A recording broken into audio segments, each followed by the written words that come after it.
juga untuk membiasakan sebuah kebiasaan baru terhadap perlawanan COVID-19. Telah hadir pada FGD kali ini, yang pertama Bapak Dr. Kamil Kasih Putro MSI. Ini beliau adalah Sekretaris Koordinator Properties Wilayah 3 DIY, juga aktif di pondok pesantren sebagai pengasuh pondok pesantren Darul Falah. Kemudian Bapak Didik Wadaya, Kepala Dinas Pendidikan Pemuda dan Olahraga Distipora DIY, telah hadir di jalur virtual. Kita sapa dulu nih Pak Didik. Wah, gitu. Terus tadi saya lupa menyampaikan Pak Hamim ini adalah di sebelah saya. Pak Dr. Hamim di sebelah saya. Kemudian pembicara ketiga itu adalah Ibu Esti Widayati, anggota Komisi 10 DPR RI. Di tengah kesibukan beliau masih sempat hadir di ruang ini.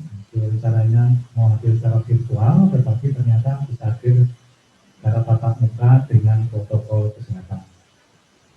Dan para peserta diskusi yang sudah hadir adalah para aktivis pendidikan, yaitu dari Formayo, yaitu di samping saya adalah Bapak Erwin, kemudian di sebelah saya Pak Boni, sebelahnya Pak Amin, kemudian Pak Najib. Kemudian ikut dalam diskusi kita adalah para jajaran pimpinan redaksi, tadi ada Pak Okto Lampito, lagi buat, kemudian Pak Roni Estiko, wakil pemimpin redaksi, kemudian Pak Musada, ini adalah redaktur pelaksana, dan saya sendiri sebagai host juga sama redaktur pelaksana. Topik pada sore hari ini yaitu tanggal 9 Oktober 2020, FGD kita mengangkat topik mengenai jalan keluar di tengah polemik pembelajaran jarak jauh. Ini PJJ ya. PJJ ini dari sejak diluncurkan selalu munculkan kontroversi ada ketika dikritik kekurangan sudah ditutupi, masih ada kekurangan yang lain, ada terus saling kejar mengejar kayaknya, selalu ditutupi ada yang lain muncul gitu. Ini proses mencari bentuk barangkali PJJ yang terbaik, tapi dilalah apalagi proses pandemi COVID ini juga belum selesai juga. Nah, kita melihat polemik ini yang terus belum berujung, padahal pemerintah sudah mengusulkan banyak program untuk menutupi segala kekurangan gitu, tapi muncul lagi yang lain. Jadi kita membahas pada sore ini, mudah-mudahan dari pembahasan FGD ini muncul beberapa masukan, kemudian masukan ini akan menjadi topik berita kita di Harian Kedaulatan Rakyat, baik di cetak, online maupun media sosial. Media sosial kita ada di Kedaulatan Rakyat TV, YouTube, channel YouTube. Baiklah, kita mulai saja untuk mempersingkat waktu. Kami silakan dari pembicara pertama, tapi alangkah baiknya sebelum kita mulai kita berdoa dulu bersama, semoga acara ini bisa lancar. Berdoa menurut agama dan keyakinan masing-masing. Itu persilakan.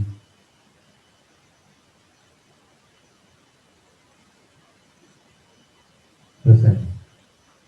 Baiklah, langsung kami persilakan ke pembicara pertama.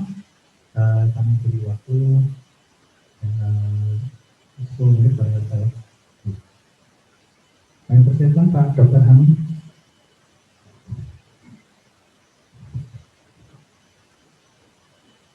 Assalamualaikum warahmatullahi wabarakatuh. Selamat siang, Mbak Isti, Pak Titi, ya, kemudian Mas Najib dan Bapak Ibu sekalian yang hadir pada sore ini maupun yang via virtual. Ada beberapa hal yang perlu saya sampaikan dalam kapasitas saya. Pertama, nanti sebagai Dewan Pendidikan Kota Yogyakarta, kemudian dari sebagai Kopertais wilayah 3 yang membawai 16 perguruan tinggi agama Islam di DIY. Itu permasalahannya jauh lebih kompleks ya, tapi nanti mungkin juga kita sampaikan juga. Nah, termasuk juga berperan sebagai seorang suami yang istrinya ngajar di SMP di daerah Kota Yogyakarta. Artinya persoalan-persoalan lapangan saya akan banyak menemukan. Persoalan yang pertama adalah yang berkaitan dengan kejenuhan peserta didik untuk tidak bisa berekspresi gitu ya. Jadi kalau dalam teori psikologi itu kan salah satu dari motivasi anak-anak itu kan selalu berkumpul dengan teman. Bahkan ketika saya nulis disertasi S3, variabel yang paling berpengaruh terhadap pergaulan anak-anak kita ternyata pertemanan sekalian. Dan ini sekarang terpaksa ditahan. Tidak bisa lagi berkomunikasi dengan baik dengan teman-temannya, sehingga barangkali dulu anak-anak kita, Bu Isti kan ingin kalau bisa enak kalau banyak libur. Tapi setelah libur 5 bulan itu bingung semua kita. Dan yang bingung tidak hanya anaknya, yang bingung juga orang tuanya, termasuk juga pendidik-pendidik di sekolah. Ya. Nah, oleh karena itu, kalau saya melihat bahwa persoalan yang berkaitan dengan pembelajaran online yang sekarang sedang kita rasakan ini, kalau secara realistis di masyarakat sebenarnya sesuatu yang sangat memberati. Saya baru dapat informasi katanya bahkan di DIY pun masih ada desa yang belum ada listrik, pasti mengerti gitu. Mungkin karena tempatnya tinggi, kemudian tidak ada akses ekonomi dan sebagainya. Di Padang tidak marketable dan gitu ya. Nah, dalam kondisi desa yang seperti itu, bagaimana ada pembelajaran yang online dengan baik atau dengan paket dan sebagainya. Gitu. Nah, itu baru daerah istimewa Yogyakarta. Belum lagi nanti daerah-daerah lain di luar Jawa dan sebagainya. Jauh lebih kompleks permasalahan. Beberapa saat yang lalu, penelitian mengatakan efektivitas pembelajaran dengan sistem online seperti ini maksimal 30%. Yang 70% tidak bisa efektif. Itu beberapa bulan yang lalu. Mungkin kalau sekarang diteliti, jangan-jangan persentasenya menurun lagi. Nah, disinilah Bapak Ibu sekalian, kita dihadapkan pada realitas keinginan untuk ada pembelajaran yang offline, tetapi pendekatan kesehatan masih belum memungkinkan itu dilakukan. Sehingga sekarang kalau di beberapa perguruan tinggi diawali dengan ujian pendadarannya dan wisudanya itu dilakukan secara offline, terbatas seperti ini, tetapi nanti plus online, artinya orang tua di rumah itu menyaksikan. Artinya tanda kesehatan tetap dijaga, tetapi tetap ada interaksi, ada komunikasi.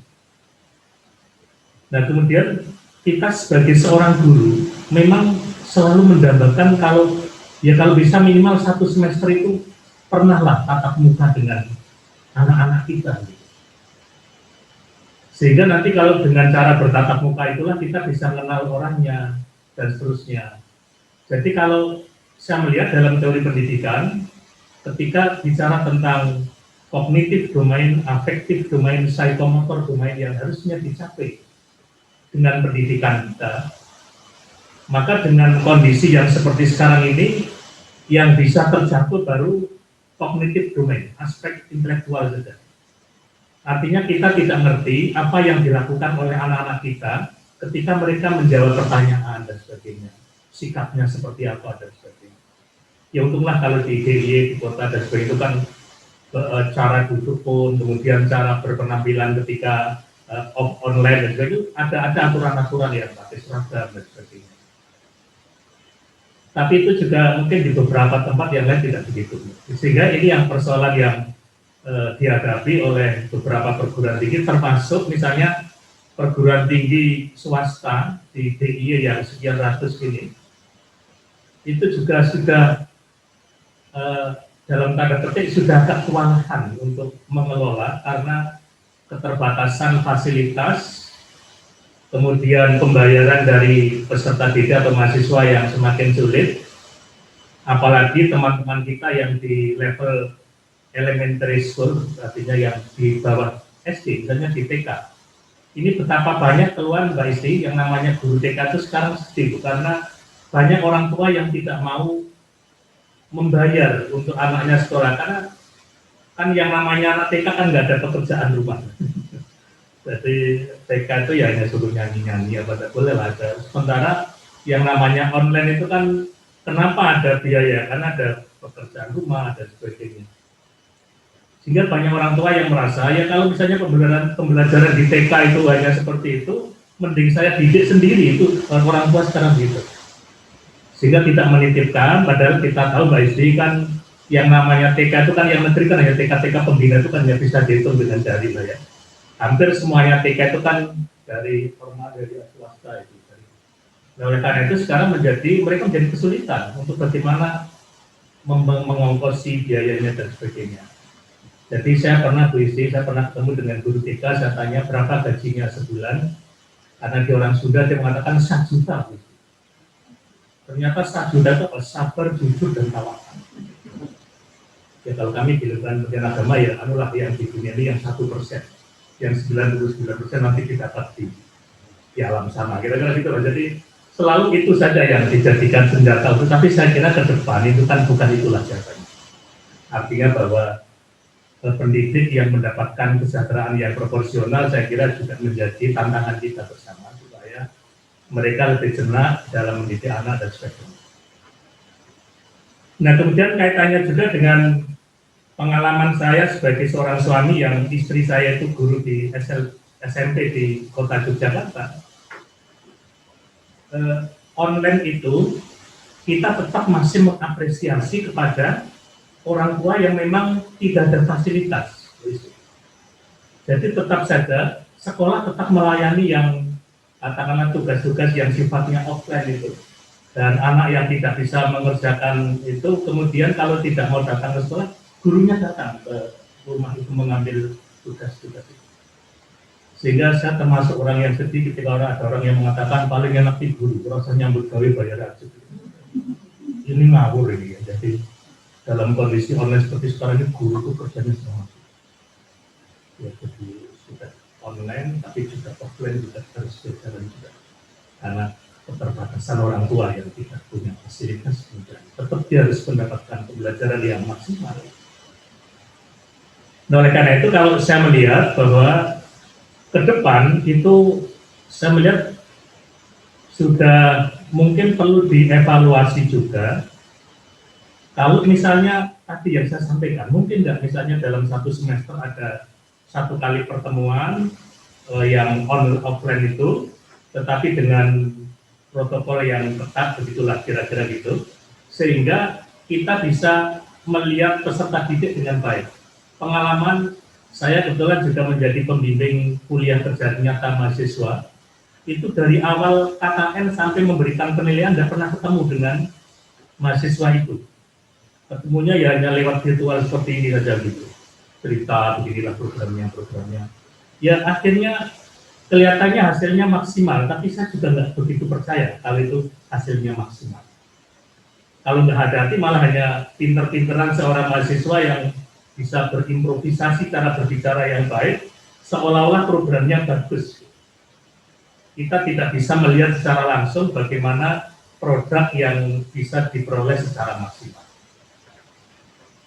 Nah kemudian ya berikutnya secara bertahap mungkin ke depan ini mungkin kalau logika berpikirnya kan sebenarnya kalau mungkin saya melihat Bu Isti, kalau anak SMP, anak SMA itu dalam tanda petik mungkin kebal lah ya menghadapi kayak virus COVID-19 ini. Yang sangat penting kan nanti yang jadi gurunya itu. Jadi kalau bagi anak saya kira mereka karena gizinya cukup, kemudian kondisinya masih prima, itu saya kira serangan virus bagi mereka tidak terlalu signifikan. Iya, artinya karena mereka sudah masih prima, daya tangkalnya masih tinggi lah gitu. Cuman persoalannya kita ini yang jadi guru, yang jadi dosen, yang jadi orang tua yang sudah oversek ini ya, sudah sektor ke atas. Ini kan jangankan kena virus, naik motor lupa naik pakai apa masuk angin toh. Nah ini yang jadi masalah juga.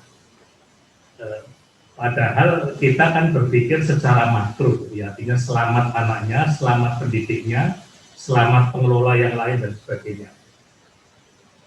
Nah jadi yang terakhir yang perlu saya sampaikan, memang kemudian diperlukan ada evaluasi yang secara kontinu, secara berkesinambungan, ya. Karena bagaimanapun memang dari Sima Yogyakarta ini juga termasuk mendapatkan sorotan yang zona merahnya juga sangat memprihatinkan gitu ya, Bisti ya. Sehingga, tapi tetap saja ini menjadi suatu tantangan kita ke depan. Bagaimana caranya tetap saja pembelajaran itu yang online tetap jalan, tetapi yang offline ini secara bertahap. Kalau orang mengatakan konsepsinya nanti kan kalau dikatanya dari lembaga pendidikan yang tertinggi dulu. Kita eksperimentasikan perguruan tinggi dan SMA. Nah, jadi mungkin kerangka pikirnya tadi diasumsikan kalau mahasiswa sudah dewasa secara pribadi, sudah bisa menjaga keselamatan diri dan sebagainya gitu ya. Kemudian nanti setelah itu sudah mulai agak tertata, nanti lembaga pendidikan di bawahnya dan seterusnya gitu. Nah jadi sekali lagi ini adalah harapan-harapan dari orang tua, dari masyarakat, nah termasuk juga yang tadi saya sampaikan bahwa lembaga-lembaga pendidikan tinggi swasta di DIY ini sudah mulai banyak yang berkeluh kesah karena hampir-hampir tidak bisa membiayai pembiayaan lembaganya itu. Hanya beberapa lembaga pendidikan yang memang sudah terkenal solid, kuat, sudah advance, itulah yang mereka eksis. Tapi yang kecil-kecil ini memang mengalami persoalan betul dengan online ini. Ya, jadi mungkin juga ketika orang dulu mengidolakan kuliah di Yogyakarta, tapi kalau hanya tetap kuliahnya di tempatnya masing-masing, artinya mereka juga berpikir ulang, belum lagi nanti kalau ternyata biayanya lebih tinggi daripada pembelajaran di tempat bagaimana di mana dia itu saling tempat tinggal. Jadi memang ini sudah pengalaman Bisti mungkin ketika kampus saya yang tercinta Universitas Gadjah Mada dan beberapa kampus itu yang ketika menerima mahasiswa baru cukup agama di tempat sana yang mengadakan tes itu kan akhirnya yang tidak diterima kan nggak ke Jogja gitu. Kalau dulu kan orang rame-rame di Jogja, nggak diterima di UGM, akhirnya terus bertebarlah di swasta gitu. Nah sekarang kalau nggak diterima nggak ke sini gitu. Ini juga menjadi tantangan juga untuk ke depan itu. Jadi setelah dan ternyata juga pertumbuhan lembaga-lembaga pendidikan di luar DIY itu juga sangat mengagetkan.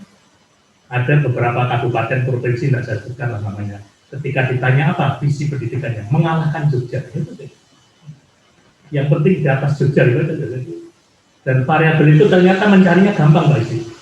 Carilah semua informasi tentang pembelajaran di Yogyakarta ini yang baik diambil semua, terus dibawa ke daerahnya. Itu nanti dia bisa.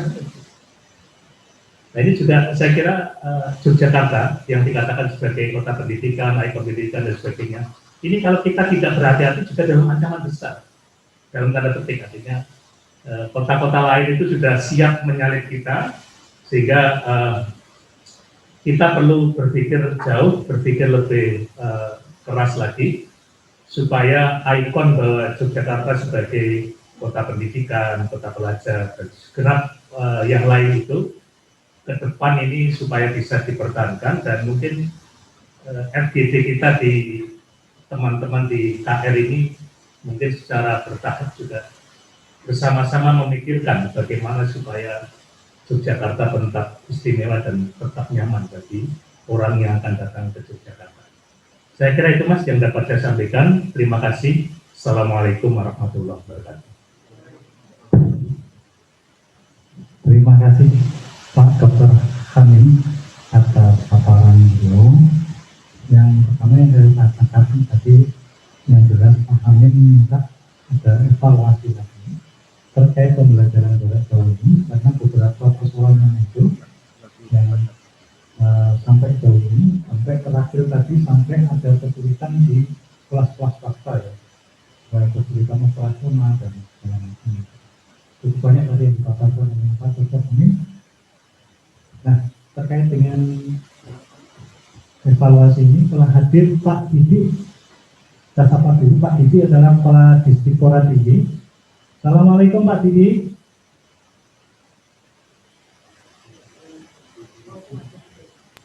Ya, Waalaikumsalam warahmatullahi wabarakatuh. Assalamualaikum. Ini tadi sudah dari Pak Hamim sudah memaparkan, mungkin Pak Didi sudah menyimak tadi beberapa persoalan yang muncul. Kemudian harapan beliau ada evaluasi lagi. Nah, sejauh ini mungkin Pak sebagai ya eksekutif lah yang selama ini menangani program pembelajaran jarak jauh untuk ini terhadap polemik yang berkembang di masyarakat. Ini jauh mana upaya untuk menanganinya dan juga program-program dari Dinas Pendidikan sendiri terkait PJJ. PJJ memang ini program dari pemerintah pusat, misalnya. Monggo Pak Didi. Ya, terima kasih.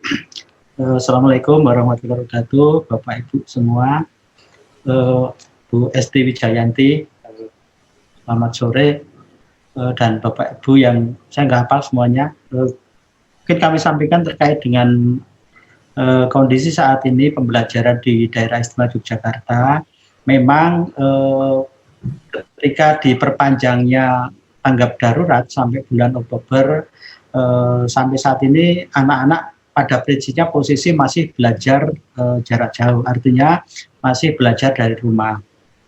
Namun beberapa hal yang perlu kita sampaikan bahwa kondisi saat ini itu berbeda ketika dengan awal pandemi COVID di bulan Maret. Di bulan Maret itu anak-anak kan sempat bertemu terlebih dahulu, kemudian sampai akhir penyelenggaraan tahun dan kenaikan kelas, kemudian tahun ajaran baru PPDB itu sampai saat ini bisa dikatakan pertemuan itu sangat minim anak-anak itu. Bahkan untuk yang SD dan SMP kemungkinan mungkin belum pernah bertemu. Nah, sehingga konsep pembelajarannya tetap dengan jarak jauh. Kebetulan di daerah istimewa Yogyakarta itu sebelum pandemi COVID tahun 2015 kita itu mengembangkan aplikasi Jogja Belajar. Nah, itu bisa dimanfaatkan walaupun kita sadari betul Jogja Belajar yang kita gunakan awalnya itu hanya untuk mengurangi disparitas atau menanggulangi kesenjangan kualitas antar daerah di dalam pendidikan, tapi sekarang menjadi sesuatu yang sangat vital untuk mendorong pembelajaran jarak jauh ini. Sehingga sambil berjalan kita gunakan, kita juga melakukan perbaikan baik itu konten maupun server kita perkuat. Kemudian di satu sisi kita juga mendata daerah-daerah yang kita anggap sebagai blank spot itu untuk diperbaiki dengan fiber optik. Hanya yang jadi masalah anak-anak itu pada posisi belajar di rumah, sedangkan guru sementara itu pembelajarannya mengajarnya itu dari sekolah dengan daring tersebut. Nah, daerah-daerah tertentu itu ada yang bisa melakukan daring dengan interaktif itu. Kemudian di satu sisi ada juga yang bisanya hanya semi interaktif, misalnya dengan WA aja sinyal itu ada yang nampak, ada yang tidak gitu. Tapi itu masih memungkinkan untuk melakukan komunikasi walaupun sangat terbatas.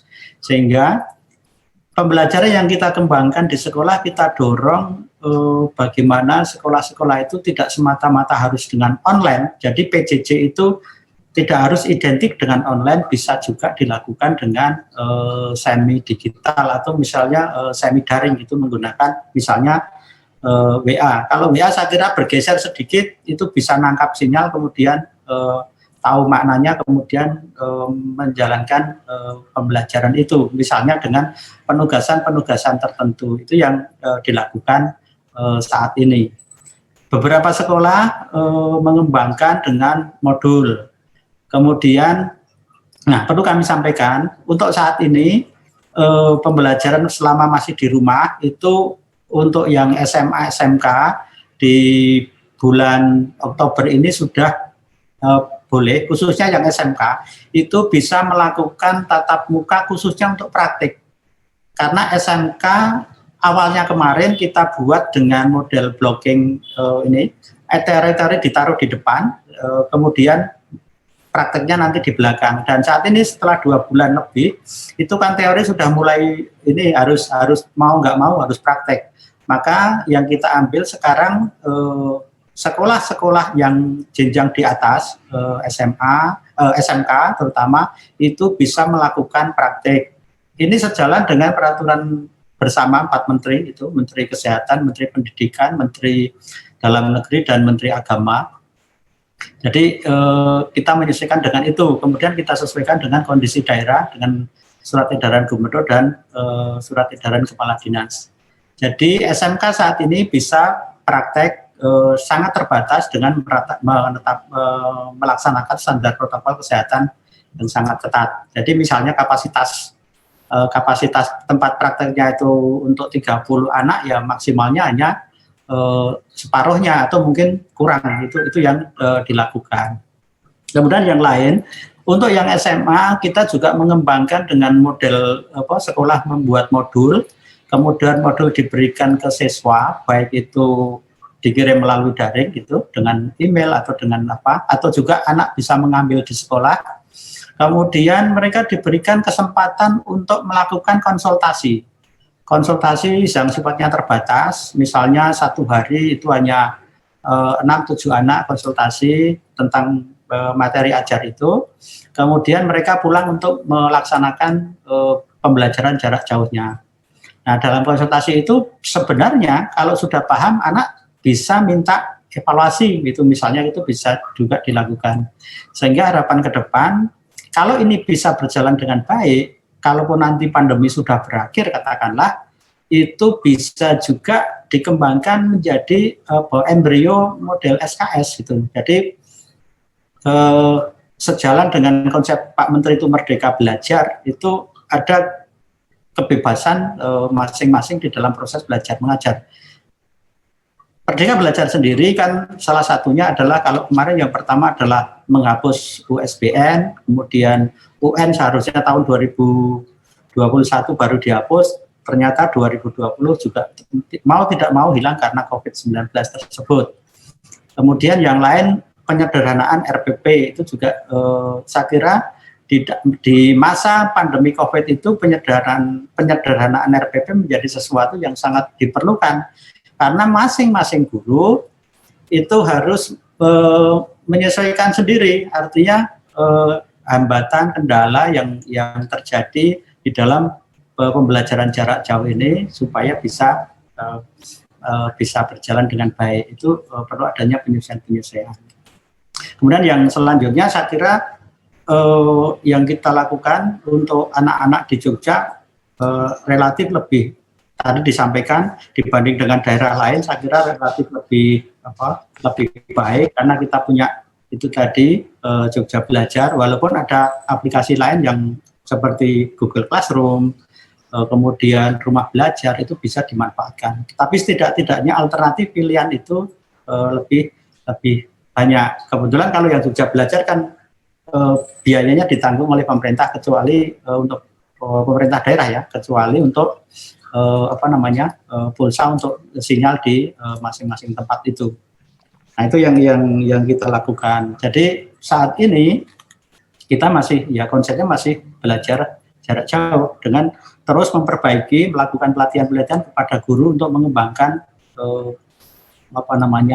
model pembelajaran jarak jauh itu. Karena awalnya memang kita sadar betul, guru-guru kita awalnya memang belum siap dengan pembelajaran jarak jauh yang kita terapkan tiba-tiba itu. Tapi di tengah-tengah kemarin ketika akhir tahun, kita juga melakukan pelatihan-pelatihan supaya pada tahun ajaran baru sudah bisa lebih bisa menyesuaikan diri. Dan mudah-mudahan hasilnya kalau tadi dikatakan 30% bisa jadi, tapi ke depan tentunya harapan dengan adaptasi kebiasaan baru itu bisa lebih maksimal gitu. Saya kira itu sedikit mungkin nanti kita bisa didiskusikan. Atau nuwun Pak John, terima kasih.